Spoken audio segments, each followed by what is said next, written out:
thank you for the opportunity to come and talk to your group. I'm Shelley Humphries. I work for Parks Canada. I've been working for Parks Canada since 1999. I was an intern in 1999. I never thought I'd stay my whole career, but here I am. And I work in the resource conservation branch, and I'm the aquatic specialist. And what I'm going to share with you guys today is a presentation about a multi-year funded project that we've been working on in the western side of Banff called Saving Threatened Trout. And we got some stable multi-year funding. So a lot of people have heard about Hidden Lake, but we've also got another couple locations we're working on. So I'm going to talk to you guys about all of them, but Hidden is the one that's the furthest along. So that's the one that people really like to hear about. So you guys will know this, you're anglers, but Westslope cutthroat trout used to be one of the most abundant trout in the province of Alberta, but they were listed by Kasiwik as threatened in 2006, and then that was accepted and added to the SARA Schedule 1. And this map that I'm showing here, the two maps on the bottom, they're from the original recovery strategy, and I really like to use them, even though there's a new recovery strategy, because the green lines on the left just show you that they were everywhere in the bow drainage and the elbow and the old man. They were out past Calgary, way past Calgary, and out all the way to Lethbridge in the early days. And now the map on the right shows you just how much they've been decreased. They're in these tiny little pockets of headwater areas where they're isolated from everybody else. And a lot of times people come to us and say, well, I see them in lots of places. And it's true, you can run into them in other places. But a lot of times the ones you're running into are ones that came from the hatchery, and their genetics might not be very good, or they're hybrids. And it's very difficult to tell the hybrids when you see them without doing the genetic analysis. So in Banff, our habitat for cutthroat trout, for all our trout, is still excellent. It's cold. It's forested, there's very little impacts. Our biggest barrier to recovery in Banff is actually the ongoing presence of all these non-native fish that were from our historic stocking practices. So we widely stocked brook trout and rainbow trout, and we even put Yellowstone cutthroat trout in a few places, and we added lake trout where they don't belong. And now all of these non-native fish are occupying the places where the cutthroat used to be, and they're not very strong competitors. So unless we remove these non-native fish, we're not going to get any recovery for our cutthroat. And we have a pretty similar situation for our bull trout as well. So just a general overview of this project I'm going to talk about. In 2018, Parks Canada decided to create this special funding pot. It was called the Conservation and Restoration Fund. And it was supposed to really try to facilitate multi-year, bigger conservation and restoration projects. And so we put forward a proposal to restore 5 lakes in Banff that were all related to Westslope cutthroat trout. Everything we're doing in these 5 lakes is related to Westslope cutthroat trout. And the objectives were to remove all the non-native fish from these 5 lakes. And then for the ones that historically had fish, 3 of them, we're putting cutthroat trout back.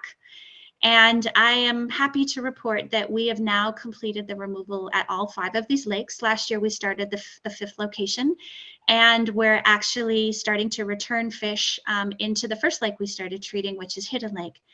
So we're pretty excited about our progress, and really the stable multi-year funding allowed me to pull together a team and learn all the tools and assemble all the things we needed to do and really get going on this. And our funding's going to end pretty soon, but I'm hopeful that we're going to keep our momentum going. And so the field unit, most people don't realize that Banff is internally divided.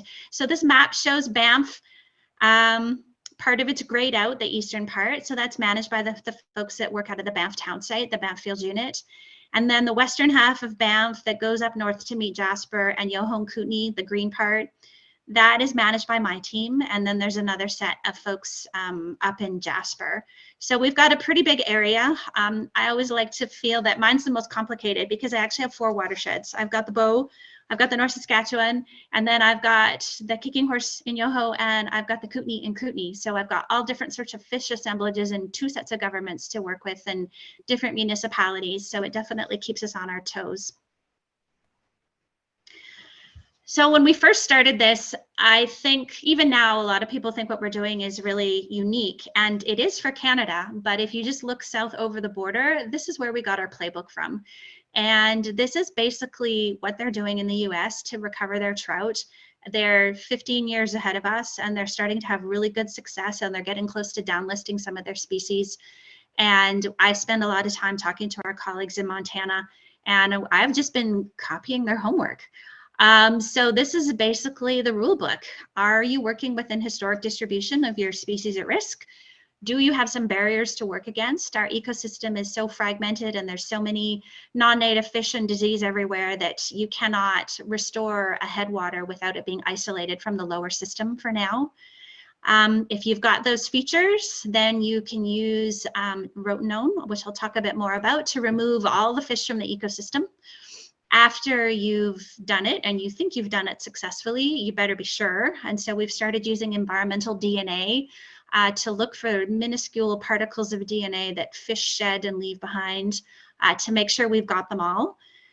After you've done that, you have to make sure the food web recovers because the rotenone affects the fish, but it also affects the benthic invertebrates in the stream and the zooplankton in the lake. And obviously the fish need food, and that is their food web. So there's no point in reintroducing fish until your food web is ready for them. And then go ahead and reintroduce your cutthroat trout. And then because we're Parks Canada, we also have this public education and enjoyment and understanding component. So it's my job to share widely with professionals and visitors, which is why I'm super happy to be here tonight. And repeat this times 5, because we said we were going to do 5 lakes. So this is kind of a busy slide. I'm going to go into more detail, but this is the whole project in a nutshell. So across the top, you can see the years. We started in 2018, 2019 with our first treatment at Hidden, and now we've got Little Herbert, then we went to Helen and Catherine, and then our last lake that we're working on is Margaret, which is 22, 23. We just did the first treatment last year. And then as you go down the left side, you can see all those factors that are in the US playbook. Are we in historic distribution? Do we have a barrier? Remove the fish. Do the eDNA. Is the food web ready? Reintroduce. And then I also added one that just shows what our projected population sizes are for these locations for the cutthroat. And then around the outside, I've just got pictures of the lakes, and I'm going to go into more detail about all of them. And I'll just bring your attention to the red box because we did something new this year that we have not done very commonly in Parks Canada. I'll show you guys some pictures of it. But Margaret didn't actually have a complete barrier. It had this partial barrier that's in the bottom right. And in November 2022, in a blizzard, we brought in some rock scalers and we made that into a full barrier waterfall, which was a pretty unique piece of work, and the engineering community is very excited about it. So I'm going to start with Hidden. This is the one that's the furthest along. And it's the one you guys used on your little advertisement with the little poster of Megan and I releasing the Elvins in here this year. It's behind Lake Louise. It's very close from Lake Louise. It's about an hour and a half to walk up here. If you're going to head into Skokie, it's a little sidebar. There's a backcountry campground, and it's had fish in it for a super long time. In the stream below, for sure, they got there by themselves. In the lake, we're not totally sure. Cutthroat were in here from the 20s. Occasionally, they stocked it. They thought that they were pure. And then in 1972, Canadian Wildlife Service was out helping Parks Canada sampling DNA, because by 72, we knew we'd messed up the DNA of the cutthroat trout. They came to this lake expecting to catch 100% pure cutthroat. They set the gill nets and they caught 99 brook trout. And there was no stocking record for brook trout in this lake. So we don't know whether they made a mistake sending out the bags of fish from the hatchery in the 66 stocking year, or whether it was an informal stocking, but probably between the last time it was sampled and 72 was about 10 years. So it took less than 10 years for this lake to be 100% cutthroat to 100% brook trout. In the 2000s, the Banff Field Unit had some pretty good success using manual removal, using nets to get brook trout out of various lakes in the Front Ranges. And so I thought that this was a good option for me to work on and make my contribution for cutthroat. So this is where we decided to start. So we started with gill netting, and we had volunteer anglers and electrofishing, and we tried to work on this lake and the creek. And we got pretty close on the creek using manual removal down below, but we could never stop them from reproducing in this lake. And by 2014, I realized I'd just created a brook trout baby factory. I'd made more brook trout than the lake originally had, and they were very tiny, so they weren't getting caught in the nets. And I knew I needed to either change direction or quit, but it still met all the project criteria. And so we decided to change direction. And I went down to the US and I got a lot of additional training related to rotenone. And then the following year, I set my staff down. And in 2018, we did our first treatment in Banff since the 60s. And I'm not going to lie, it was a little bit nerve-wracking. So here's a drone hovering above the lake, taking some imagery of us adding rotenone for the first time. And I wasn't actually up here at the lake. My job always is deactivation. So I'm down at the bottom. So I didn't see this, but this is what was happening up at the lake. So I'm going to tell you a little bit more about rotenone and then update you on where we are now. This was 2018. We don't talk about it too much in Canada. And I think we're just a really small market and we haven't been using it very much. But it is widely used in the United States and all around the world. It's a fish toxin. It's well studied. There's a powder formulation of it that's used against bugs as agricultural pests. It's naturally occurring. It grows in the roots of bean plants that grow around the equator. And indigenous people that live where these plants live know they can use this plant to capture fish for food. That picture in the bottom left corner is a contemporary photo from the Philippines of people using it to catch fish that they're going to eat. And it works by getting inside of the mitochondria of the fish or the bugs, and it stops the respiratory pathway. So it works super quickly, but it's not reversible. Once it gets inside the mitochondria, it gets into the ATP phosphorylation chain and it locks it off. And it's very rapid. It is lethal to fish, and you have to be extraordinarily careful with it. Fish are sensitive to it in parts per billion. Amphibians are sensitive in parts per million, so you've got a big range to work in where you can safely treat fish but not harm the amphibians that are there. It works very well, and it's fairly easy to use after you figure out your situation. It is harmless to mammals and birds and people, so it's safe for us to work around it. We have to take some precautions if we're using it, if we're spraying it or using the powder formulation, but the liquid is very safe. And then it's kind of weird. It's got like a 3-day half-life. It's breaking down all by itself in sunlight, and it also gets oxidized in water. And then if the water is rough, if it's going over waterfalls, it also gets broken down very quickly. So it doesn't bioaccumulate inside the ecosystem. We don't have to worry about if there's dead fish and the birds come and eat it or the bears eat it. And in other places than like Quebec where they use it, they have these Canadian shield lakes and they just build a cofferdam and they hold the water in, they treat it, and then they just wait for it to break down naturally and keep the water in there. But we can't do that here. We've got all these flowing lakes and we can't hold the water back. And then I think one thing that maybe helps people be less worried about it is you can also apply a neutralizing agent at your end of your target treatment area, and you can neutralize it. So we use potassium permanganate, which is commonly used in like wastewater treatment and drinking water treatment facilities. It's an oxidizing agent. It's sort of similar to chlorine. It's bright pink. So when you see pictures of rotenone treatments that are pink, that's not the rotenone. The rotenone's this milky color. It's actually the permanganate. And you can carefully titer the permanganate to use up all of the rotenone. It takes about 30 minutes for them to react together. So you can make a line in the sand about where your treatment's going to stop, which makes it really like comforting to use as a biologist, because everywhere we're using it, there's fish downstream that are non-target that we don't want to kill. And it's been used really widely in the US, including in the National Park Service and designated wilderness. So when we first decided to get more training, I called Yellowstone and said, hey, I want to come get some experience. And they're like, no problem, you can come, we'd love to have you, but you should really talk to the guy just south of you in Montana, Matt Boyer out of Kalispell, because he's doing more than anything else. And his lakes are like your lakes, and you should go there. So we did. And Alberta's using it, some in their stormwater ponds. They just did a treatment in Lethbridge for goldfish. Lamorisse National Park is also using it. And there's really well-developed standard operating procedures that are led by the American Fisheries Society. So 2018, we did our first treatment up at Hidden Lake. So on the right, you can see Hidden up at the top, and then the stream comes down. And then brook trout, Montana advises us need to be treated twice back to back.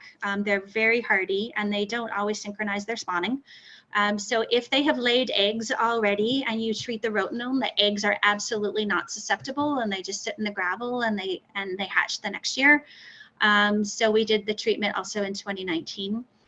And this slide is really about the eDNA. So we were very fortunate. There were researchers working in the park and they validated an American brook trout eDNA assay while they were working in the park to make sure it was working perfectly for us. And so we were able to use it to track our progress. And so 2018, we did the first treatment. A month later, we did the eDNA sampling, and oh my God, there was fish eDNA everywhere. Of course there was, because it was full of fish and they were just dying, and well, they were dead, but they leave their DNA and it gets resuspended in the sediment. So we learned an important thing: don't bother doing it the first year. But we did get some hits on that HTS1 and 2, and that was actually a spawning stream.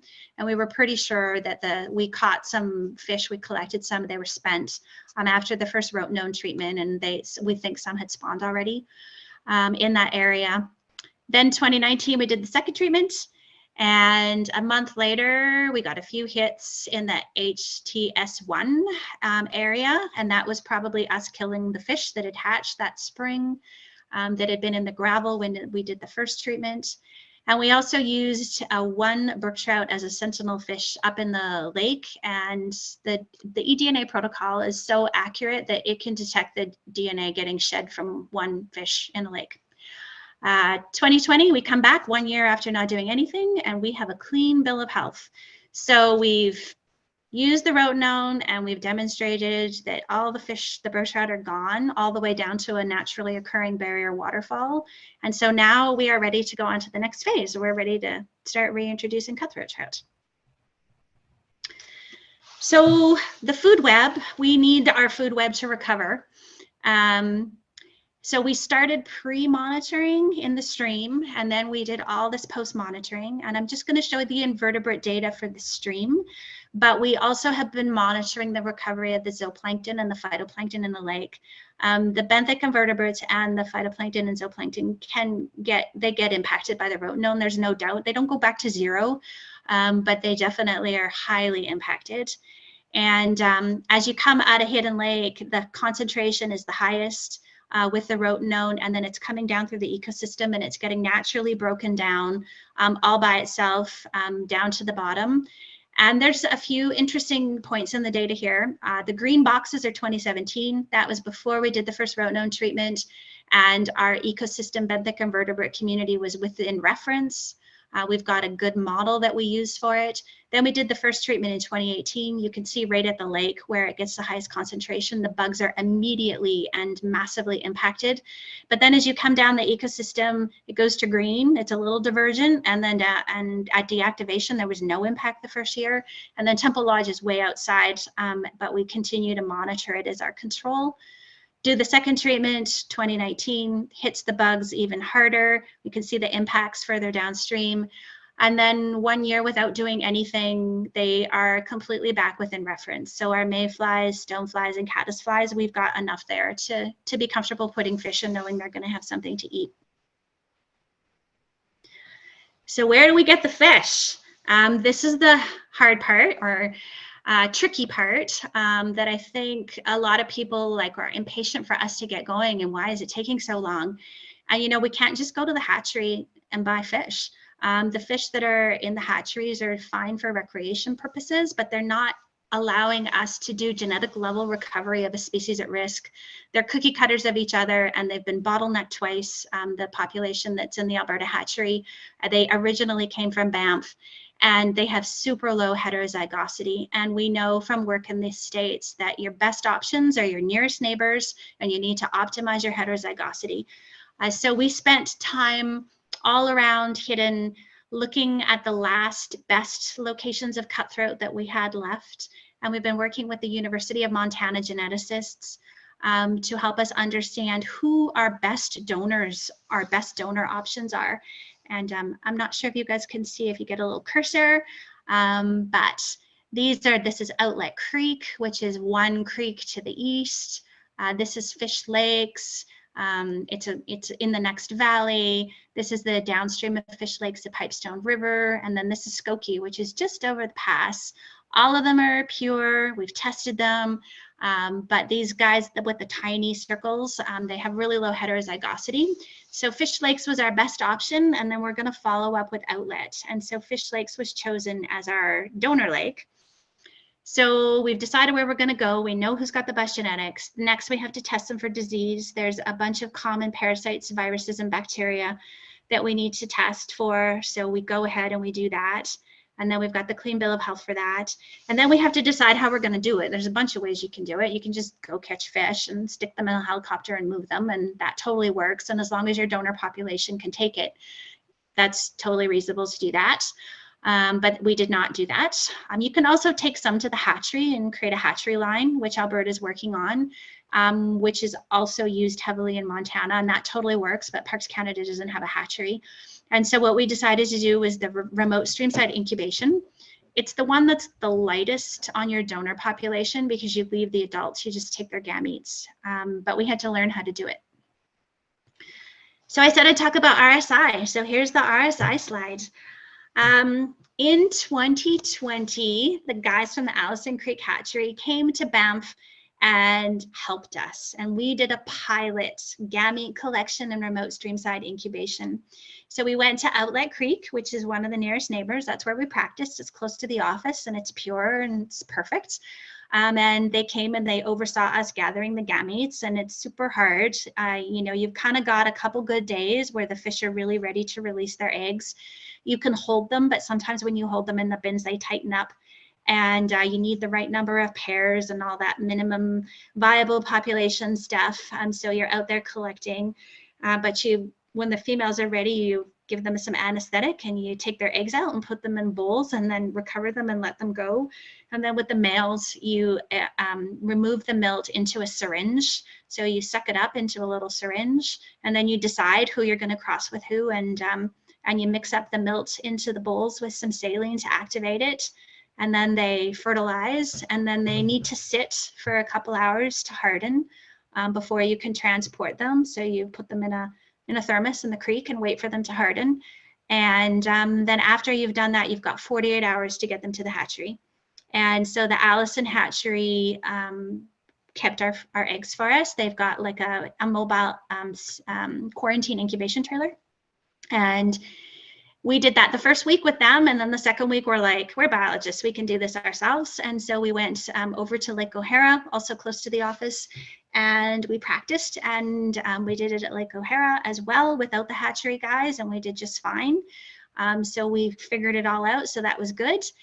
And then they're in the hatchery and they're kept in the dark. They have to be kept in the dark for about 3 weeks. You can't peek, you can't see if it worked or if you've got disease or fungus or mold growing in there.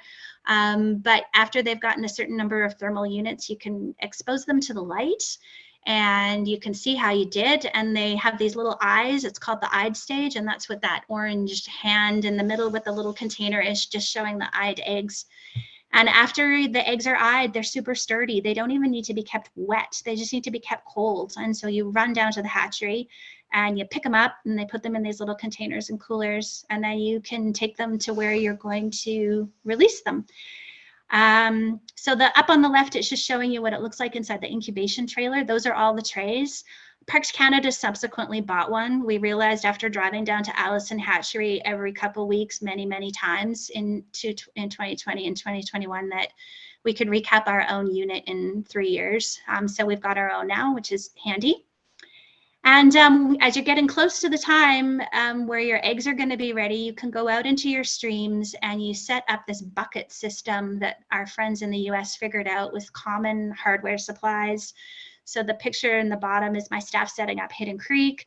You've got these intake pipes, they're upstream, they've got head pressure, they've got something over the end so rocks don't go in, and then they come down into the upper bucket into the bottom, and there's a valve to control how much is coming in. And then the water comes in from the bottom. The bucket, the upper bucket, is filled with this neutrally buoyant media, this weird plastic. And so it just sort of fills the space. And then when you sprinkle the eggs inside, they're kind of suspended in this matrix, so they get oxygen all around. And then sometimes we connect two buckets together. So the one at the top, there's a little swimming bridge. And so when they hatch and they're ready to swim, they'll come to the top and they'll swim into the second bucket to catch them. So we can count them, or sometimes we just let them go. If you open it all up after they've hatched, you'll see something you never get to see in nature, but you get to see these little alevins with their egg sacs. And these guys aren't quite ready to swim on their own yet. They'll be like this for about a week. And it's totally dependent on water temperature. So if the stream they're going into is cold, it takes longer for them to get their thermal units. If the stream is hot, they can hatch in like 5 days. So you're there checking them all the time and counting them. And if everything works, then you get little bags of fish to release. So it's pretty straightforward, but we have to go in. It's super high maintenance. So the stream is going up and down every day as the hydrograph is falling. We're doing this in August. And then if you get a rain event or anything like that, you need to make sure stuff doesn't get overwhelmed, but it completely works. And we've been very successful. So 2021, we tried to step out on our own and do it for real, prime time at Hidden Lake, and it was the heat dome. So we collected thousands of eggs, but almost all of them died. They were probably dead inside the fish, but the fish just didn't even know it yet. But we got 311 successful. We put 500 eggs into the incubator in Hidden Creek, and we counted 311 for sure our first year. So we were happy that we did it. We proved all the methods. We figured it all out. We stood on our own 2 feet and did it. And then last year, 2022, we hit it out of the ballpark. We did not have a heat dome. The lake was frozen when we arrived. The fish were just peeking out from under the ice, getting ready to spawn. We grabbed them. We took all their eggs. We totally overachieved. We collected over 16,000 eggs. We got 10,000 to the eyed stage. And then we ended up dividing them into different locations. We put 4,000 into Hidden Creek. We put around 3,000 into the lake, and we took 3,000 back to the donor lake, Fish Lakes, to make up for the fact that we had robbed that lake of its own reproduction for a couple of years, and we had to kill 60 adult fish for disease testing. And we want multiple year classes into this lake so that every year fish are reaching to spawn. So we're going to do it again next year. And we think Outlet Creek will probably be one of our donors this year. So if there's questions about this, we'll come back to it after, but people are pretty interested in this, and it's high maintenance, but it's super successful because the parents stay where you leave them. So it's really easy on your donor population. So we're Parks Canada. So we have this understanding, education, enjoyment component as well. So we've done some interesting and new things that we haven't done before. So we've made some really nice little videos. We've got 30-second ones and 1-minute ones and 3-minute ones that we can use. So I was just at the outdoor show and we used some of those videos. They're on our website explaining about what we're doing. We also have an interesting thing that's only going to last the life of this project, but you can take a guided hike with a Parks Canada interpreter up to Hidden Lake. And if you're interested and you time it right and you go in August, the interpreter will also take you to where the remote stream incubator buckets are, and you will get to look at them. And if you're there on the lucky days that fish are getting released, you might even get to be there while we're letting the fish go. So if you're interested in that, it's on our Parks Canada website, and it's one of those guided hikes. And this one's expensive because we're using the project money to subsidize the shuttle to Temple Lodge. So if you do book this hike, you don't have to walk from the Lake Louise Ski Area base. We're driving you up to Temple Lodge. So it's very accessible for families and people that have less mobility because the hike is only 4.5 kilometers up to the lake. So it's kind of nice. And we'll have it for 1 more year for sure, maybe 2. But after the project is done, if it's not breaking even, we won't be able to run it. And I don't know if it will because of the cost of the shuttle. We just might move it to a less expensive location. And then we've added some beautiful interpretive panels, and we've got some pins. So this is what the panels look like up there. We had some nice art done, and our trailer that our incubation step is in is also wrapped like this and linked to the project, so we can use it as a prop when we're talking to the public. So that's hidden. This year, when we let those fish go, that was the first time in 50 years that there were cutthroat in that lake, and we're pretty excited about the success of that. But we're not just doing one start to finish. We're like, they take so long to complete and they're multi-year. So we've got a bunch of other irons in the fire. So this little lake, Little Herbert, this lake has infected. They had whirling disease, these rainbow trout. So we've got the double whammy. First, we've got a non-native fish that hybridizes in the bow, and second, they've got whirling disease. So we removed all the fish from this little pond, and we're not planning to add anything back in here. It's right next to the road, and it's not Herbert where the Deus area is. It's just this funny little pond next to the road that you've driven by if you've gone on here and probably haven't even noticed it. After Hidden and Little Herbert, we went and worked on the Helen-Catherine combination. This is closer to Bow Lake.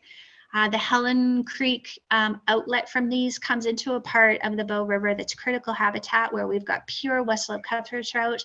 And we've got this lake on the left, Helen, that's got brook trout in it. And we've got a lake on the right, Catherine, that's got Yellowstone cutthroat trout in it. And the Yellowstone DNA is escaping and it's coming down, and we can't have this situation anymore.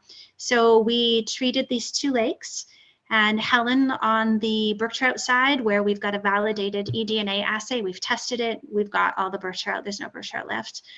There isn't a validated Yellowstone assay yet for us, but we're hoping that Genfish is going to do one for us this year, but we're pretty optimistic we got them all. And this one picture that's unique here is that pink water. That is what the deactivation compound looks like. And just so you see what it looks like. And it lasts for, I don't know, a couple kilometers, and then it just sort of looks like tannin water. It's not as clear. But that's Helen. And that's the Catherine side.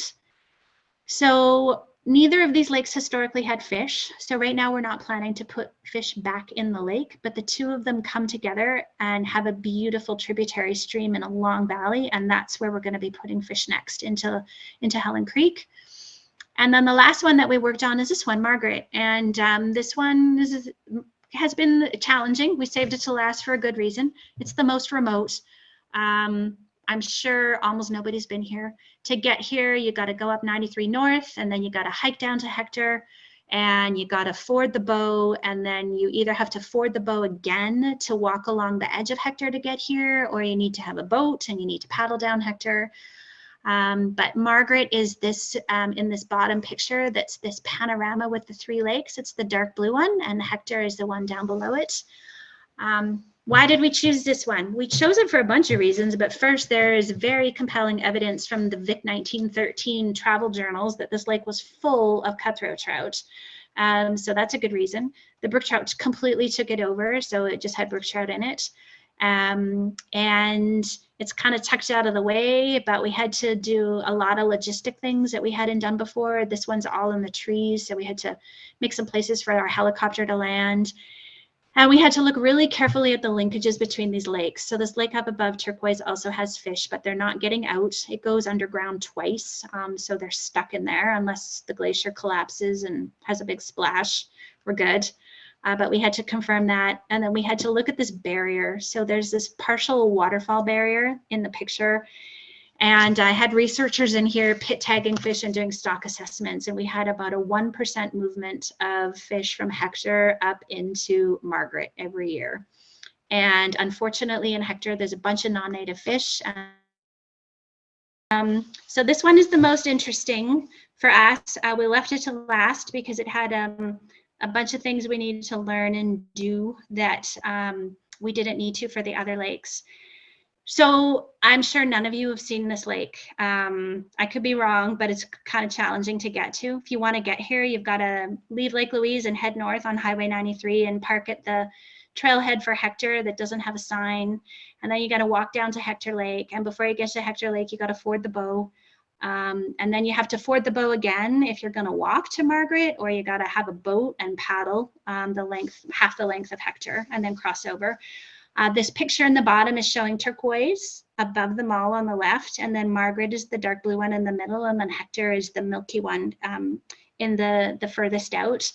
So these 3 lakes are linked, and we needed to make sure that the fish that are in turquoise weren't getting out. So we had researchers doing work in Margaret, making sure that the fish in the top weren't coming down, and they're not. It goes underground twice, so they can't get out. But what they did determine is that this waterfall very close to Hector Lake is only a partial barrier. During high water, the cutthroat can get up here and motivated fish. So the cutfish, so we decided that we needed to enhance this waterfall to make sure that cutthroat couldn't come back, or fish couldn't come back out of Hector Lake and undo our work in Margaret. So we had to plan for that. It took us a couple years. It took us 18 months waiting for DFO to complete our authorization. But this year in August, we did the rotenone treatment, the first treatment of Margaret. And then we came back in November and we modified the waterfall. So on the left-hand side is the Margaret barrier in August when we were doing the rotenone treatment. You can see the pink from the deactivation. And then on the right is in November after we rock scaled it and made it steeper and got rid of the plunge pool. Show you a couple pictures, a couple more just of in action. So to do work like this, we had to coffer the creek and put it into the 24-inch pipe and move it around the work site. And then the blasting engineer had to come in and they did it. It's all one blast and they turned it into tiny rock. And then we brought in a little tiny Kubota and removed all the blast rock out of the way. And then we did some measuring very technically with my project manager, Brad, to make sure we dug enough. It's going to get a little bit bigger. There's still blast rock under his feet that Frechette is going to move along. And now we have a waterfall here. So plans for this upcoming summer, we have more fish to go back into hidden. So we'll be working on that. We'll be working on trying to finalize our Yellowstone eDNA validation for the primer. And we'll be back at this lake here doing the second rotenone treatment. So this is kind of where we are with our project right now. And that's all I have. Here's a picture of a beautiful cutthroat trout at Skokie. They're completely gorgeous, and poor little guys have been isolated. They were probably founded by a really small population of adults that got up here, and their heterozygosity is so low that the geneticists in Montana have actually told us that we need to give these guys a little bit of a helping hand with their DNA at some point in the future. So that's some other work that we'll be working on. And a lot of these tools, the incubation trailer, all these techniques that we've learned and everything, this is all going to be applied next to where we're going to start going with bull trout when we're done this work. So that's all I have for you guys.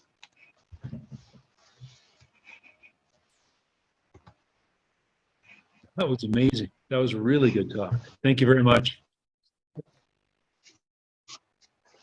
You're welcome. I'm expecting lots of questions because anglers always are really knowledgeable about fish and they usually have pretty good questions. Okay, so I'll relay the questions. Go ahead, Dennis. When you were looking for the Westslope Cutthroat, did they test Joe Lake and which strain were they found in there? So when they were looking for the cutthroats, the Westslope cutthroat, did they test in Joe Lake and what did they find there? Oh, there are cutthroat in Joe Lake. There's no doubt about that. The Joe Lake fish actually originally came from Marvel, and then they went to Pickle Jar, and then they went to Joe.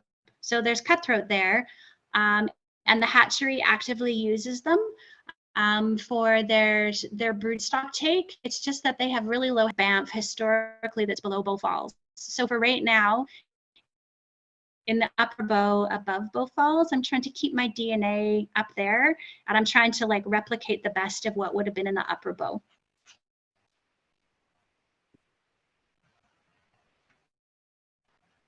Lauren, Are you frozen? Lauren, you had a couple of questions on the chat, but they disappeared when our internet went down. Oh no, here they are. Oh, here we got it. Okay. Is this only done in areas isolated from whirling disease? Yes. Oh yes, we are testing for whirling disease, and we won't be able to do it in locations if we get whirling disease into it. So I told you we have to do the disease testing of the donors, but also before we started this project, we tested the trout that were up there for whirling disease. And now we don't even need to test the fish. There's a good eDNA assay for whirling disease. And I didn't talk about it at all. But if you came into Banff this summer or you went into Kootenay, you might have come across our Sentinel fish tanks. And this year we had tanks last year in the river. They had cutthroat, triploid cutthroat from the hatchery. They were at the most susceptible size and age to get whirling disease. And then we were comparing the infection rate of the tank fish to using the environmental DNA, so filtering like tons and tons of water, taking all day to filter the water, so that we could assure ourselves that the eDNA assay for the whirling disease is working well. And then the question, like the picture, did the fish spawn downstream of the lake? I showed you lots of pictures. At Hidden, there's a small spot right at the outlet where historically we think the cutthroat spawned, and there were notes in the stocking records that they had natural reproduction. So I am hopeful that the cutthroat will find the spot they were spawning.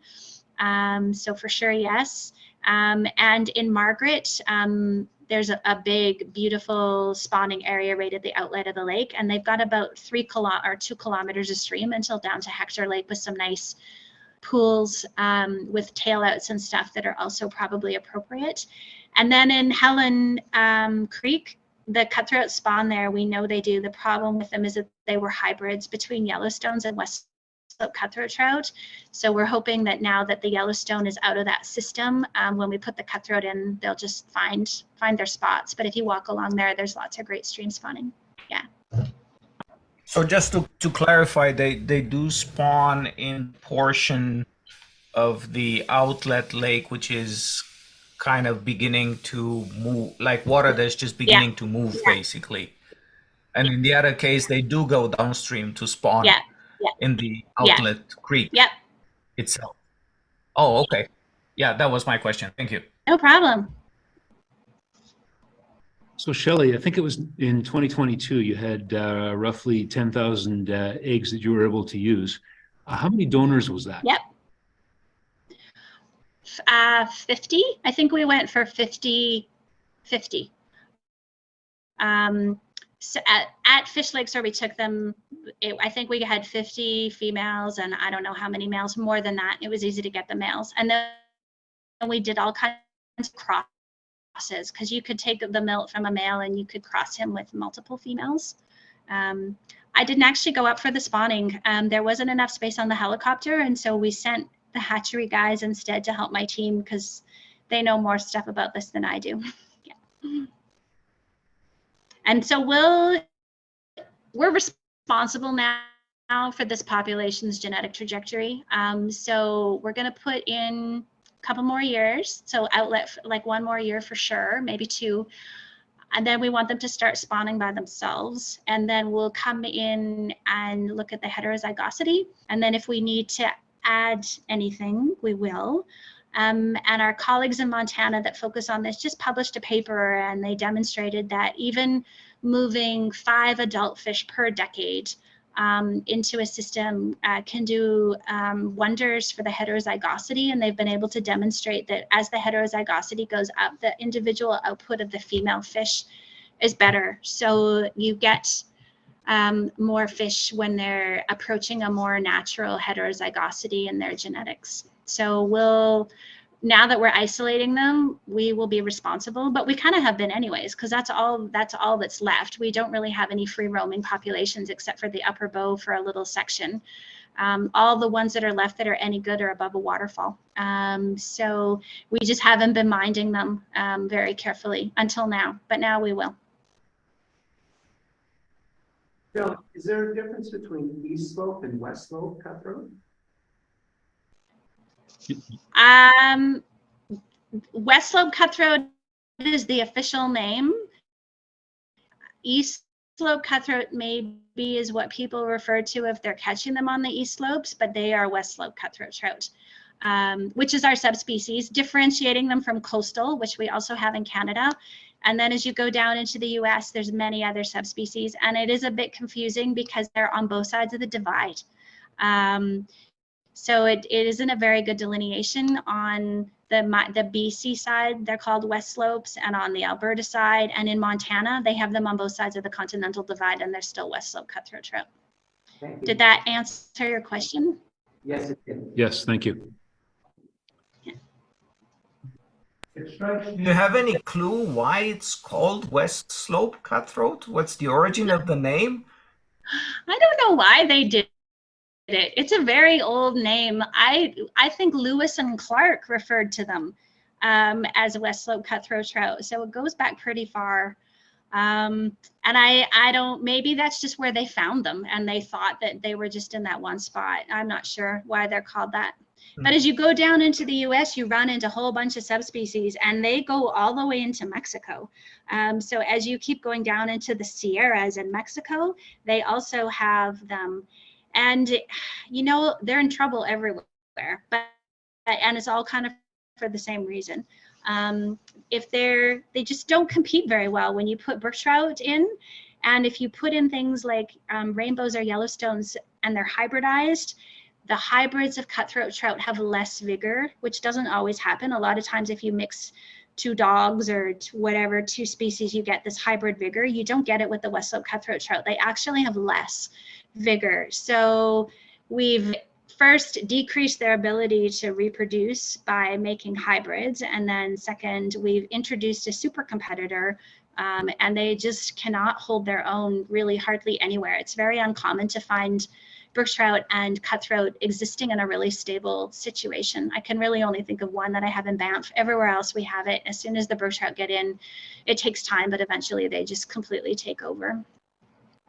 Thanks. There's a question from Dean. I'm wondering about the risk. So it's most. Just a sec, Florin. Florin, go ahead, Dean. I'm wondering about the risk of whirling disease getting into the lakes, and could that potentially destroy everything that you've done? So Dean's worried about whirling disease getting into those lakes and destroying everything that's been done. Me too. So I don't know if you guys have visited recently, but in Banff and Yoho and Kootenay, in the last 2 or 3 years, it started in Yoho and Kootenay. We have completely upped our game related to aquatic invasive species and clean, drain, dry. You need to get a permit. You need to do a self-inspection. You might have to go for a real inspection. And Parks Canada's investing like $17 million across the mountain parks over the next couple of years to really improve what we're doing with regard to whirling disease and mussels. So I'm hopeful that these efforts to like ban felt soled, wading boots, and then getting people to like understand that hopping from water body to water body isn't okay anymore. People need to clean their equipment in between and dry their equipment in between. And I think that we started in Yoho and Kootenay and Waterton, and now Banff is just catching up, and Jasper will be next. But I think that we're getting the message out better than we have before. We're not worried anymore about the motorized users. I think they're totally getting the message, but not the non-motorized watercraft, the belly boats, the stand-up paddleboards, and rafts, all those kinds of things, anglers that are able to quickly go between one watershed and another and not realizing that they're crossing watershed boundaries. Those are the guys that we're working on with these self-inspection permits. And we've got, so now we've got an inspection station, we've got people going out and checking and talking to people. And I'm hopeful that that's going to happen fast enough that we're going to keep it out of the backcountry. We can't stop it from moving up the bow. The fish will move it without us. We think we have a bit of a temperature gradient or barrier where Bath Creek comes into the bow at Lake Louise. It's coming off of the Bath Glacier and it's dropping the temperature of the Bow River substantially below the threshold where the worms are able to release the Thames. And we're hoping it's going to disrupt the the timing of the TAM release and the larval fish. And so we can detect it at Lake Louise, but the detections are so low. This year we measured eDNA every week for like 8 weeks. We caught it, we detected it one day at the very end after we tripled how much water we were filtering. And we didn't detect it at any fish, just 1 week eDNA hit. Whereas down at Carrot Creek, we detected it every week that we sampled. So tanks and did the eDNA up at Mosquito Creek on the main stem of the bow, and it was negative the whole time.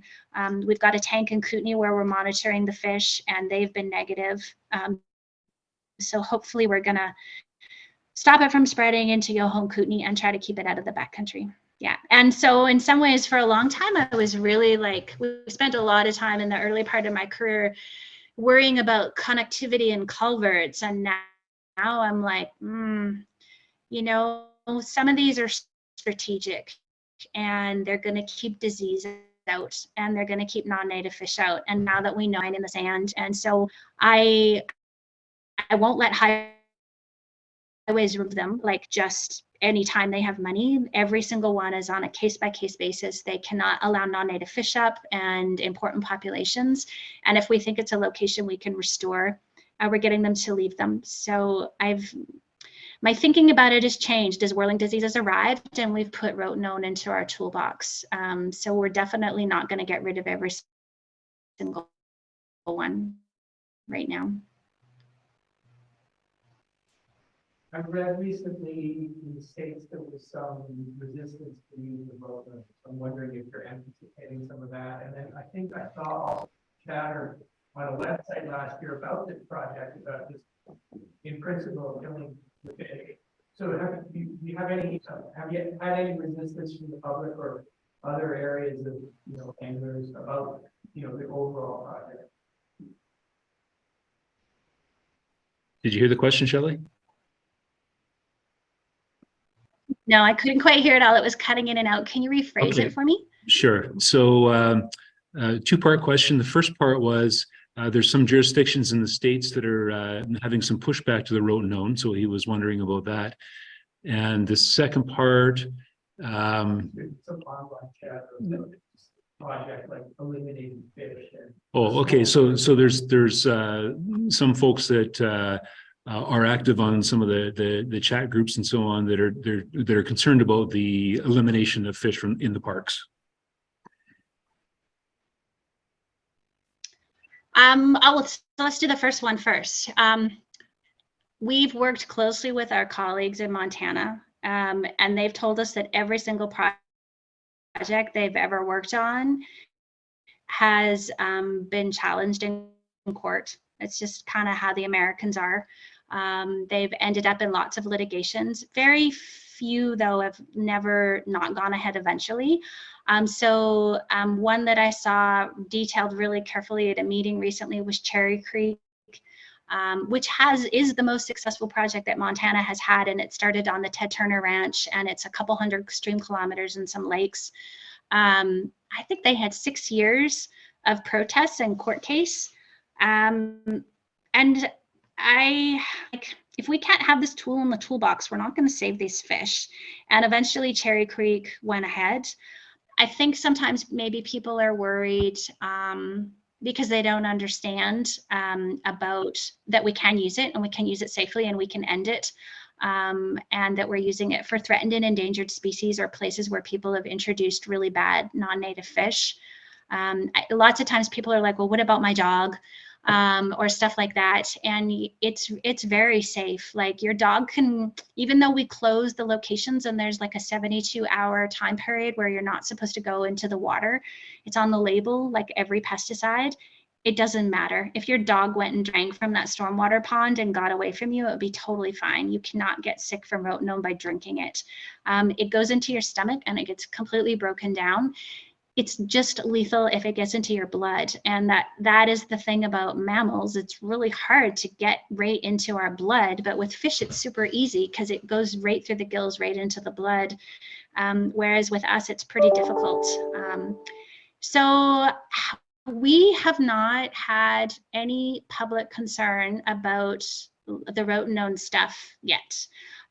We have had a couple of, like, not high public concern. We've had a couple of anglers, people have emailed me with questions, or they've had questions about it, or they've been angry, especially over Catherine Lake, because it's a pretty popular place to fish. But we definitely had compelling evidence that the Yellowstones were wrecking the cutthroat of the, so far we've been very, I wouldn't call it lucky. I have a dedicated communication person, and we've spent an incredible amount of time trying to talk to people before we did it, as we were getting ready to do it, when we did it. We've had people come out to have a look and let them know. And I'm hoping now that we're starting to be able to put fish back in, that people are going to see that it totally does work. The other question about people being upset about us removing fish from some locations in Banff, that's going to happen.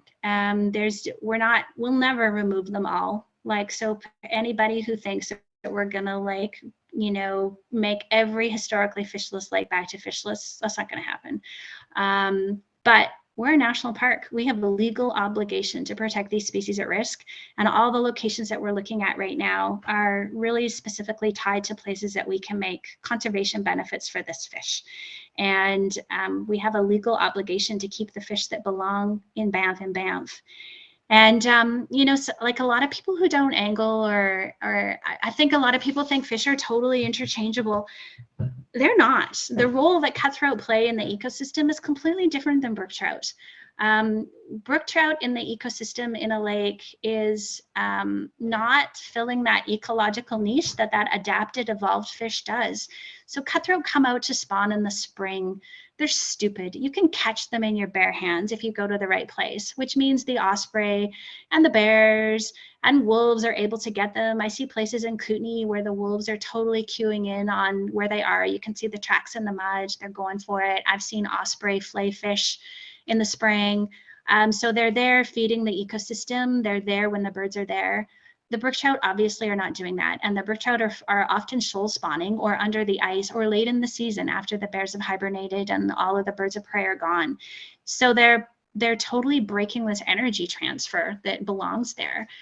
So there's pretty good ecological reasons to try to correct some of the mistakes we made. I don't think anybody had any idea when they put all these fish out there what was going to happen. And they recognized by 72 that they'd made some mistakes, but like the brook trout are still expanding. Up the Pipestone, when I first started my career, around the middle of the Pipestone, you could still catch cutthroat. And I saw all the warden reports in the cabin logs, and I went up there to try to get DNA. And we went to the Little Pipe Cabin, which is at the confluence where the Little Pipestone comes to the main Pipestone and North Molar Creek comes in. And we didn't catch a single cutthroat. All we caught was brook trout, brook trout, brook trout, brook trout for days. And that whole mission that we were up there for 4 days with a cowboy electrofishing, we didn't catch a single cutthroat for DNA. And then I went back in 2015 by helicopter, and they are only left the cutthroat in the last 4 kilometers at the top of the valley. And it's not stable. The brook trout are mixed in right with them. So I don't think, if we don't do something, there aren't going to be any in the main stem of the Pipestone. And even in the streams that are coming out of Fish Lakes and Moose and Pipestone Lake that have cutthroat up on top, the stream down below is full of brook trout. Even a headwater lake full of cutthroat is not enough to keep the cutthroat in the stream down below. So there's definitely going to be some places where we're gonna remove fish to either benefit cutthroat trout or bull trout, but it'll never be all of them.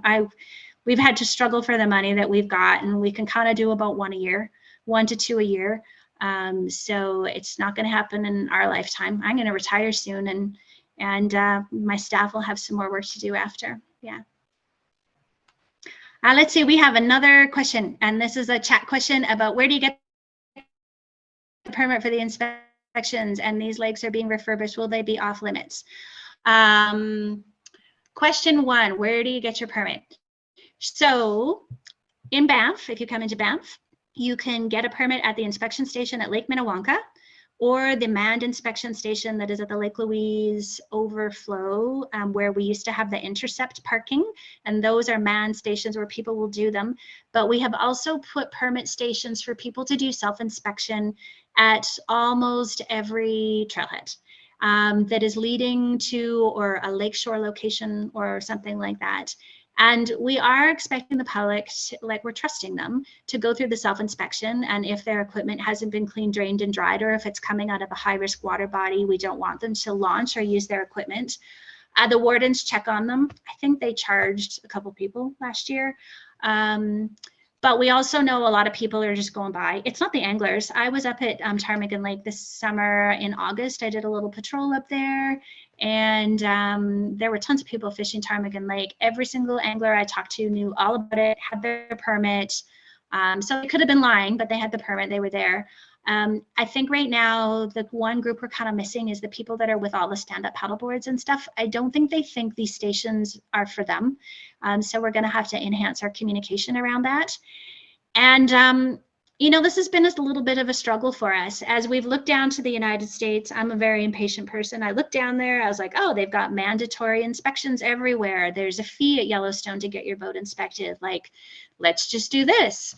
And it's working down there. And our managers are like, no, we need to see the evidence. So at first in Kootenai and Yoho, it was a voluntary permit. And then we collected the voluntary permits, and then we got the data off the permits, and they showed us, oh, we've got people hopping around.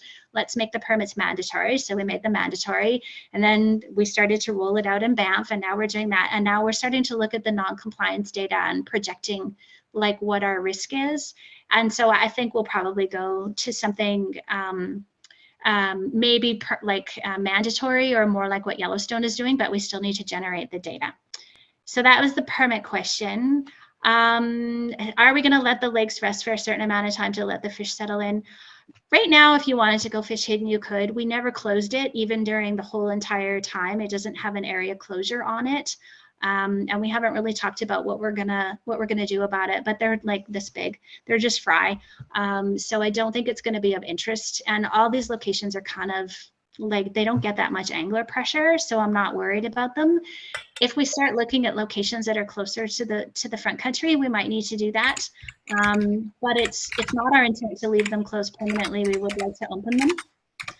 Okay, and somebody asked about my funding limits and my annual operating budget for these projects. Until the Margaret Barrier, which cost around $300,000, our project was going to be under $3 million.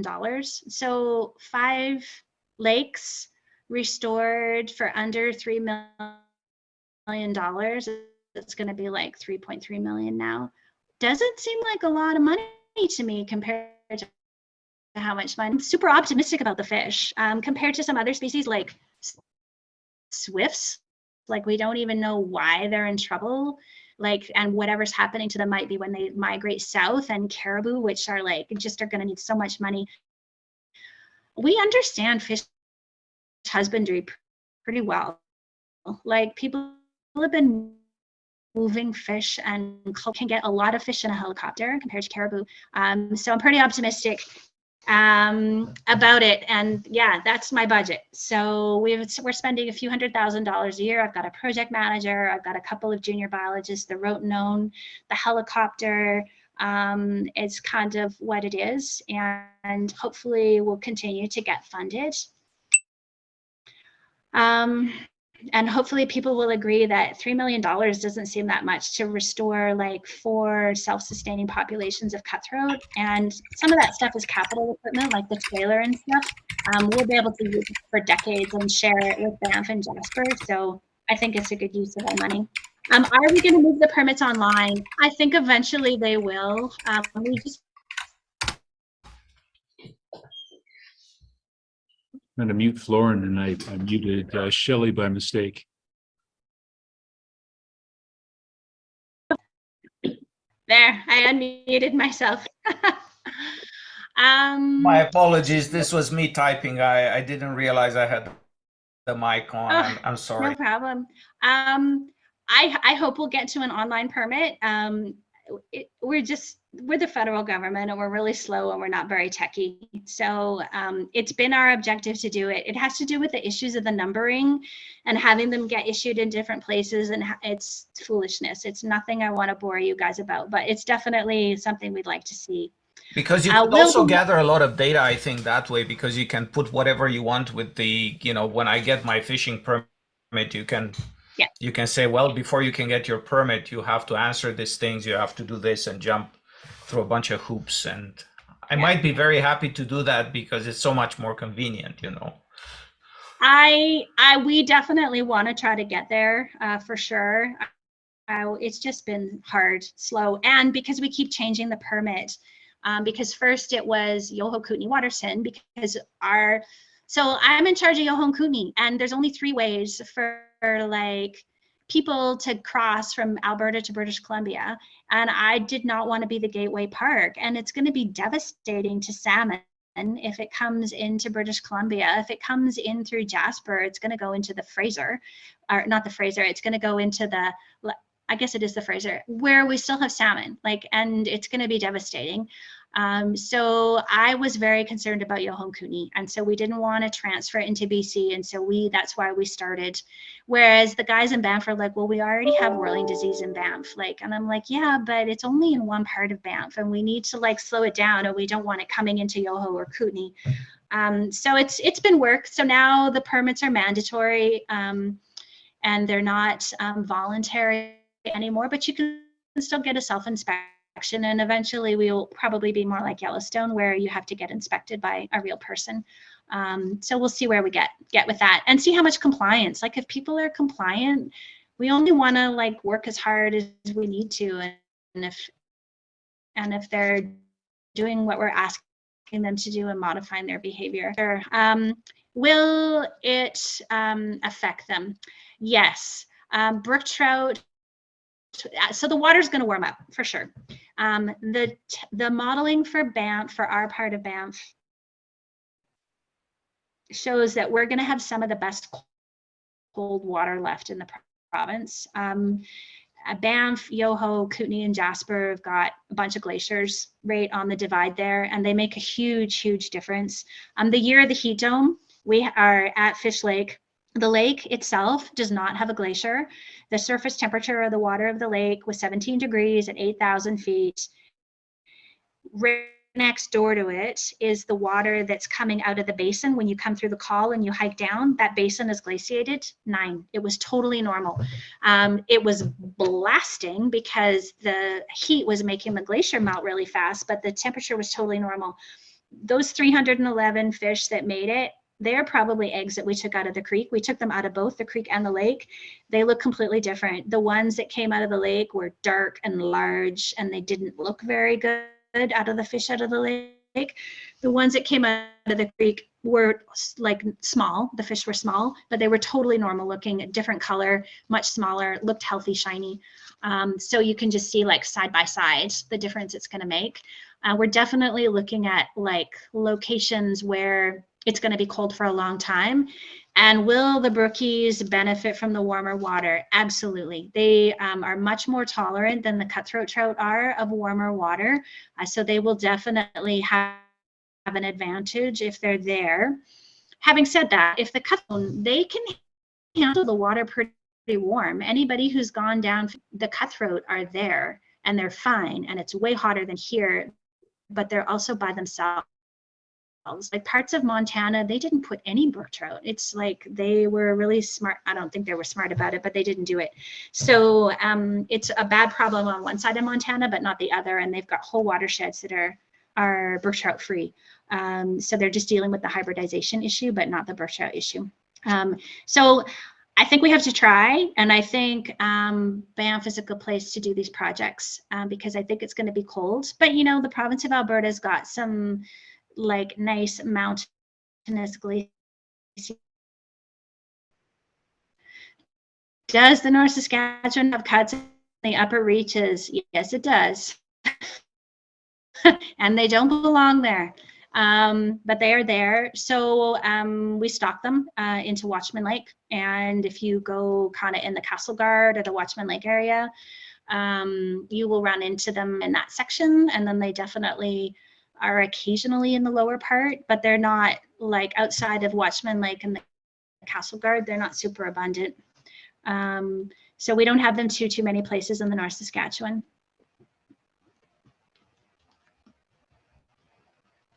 I knew you guys would have all these great questions. I really liked talking to the anglers. You guys are super passionate and you like really are into fish. And so there's really good questions.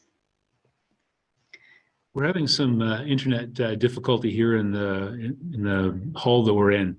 So I think what we'll do is call the meeting now, just in case we don't get to say goodbye and thank you very much. So we'll do that now. It's been a very informative meeting tonight, and we love your passion, and we thank you for coming out, in the evening. Thank you very much. That was an awesome presentation. Thank you guys for inviting me. And like, if you've got a chance to go to Banff and go do the guided hike and you want to see the RSIs and stuff, you should totally do it. It's a really great chance. Awesome. Thanks, everybody. Thank you very much. Thank you.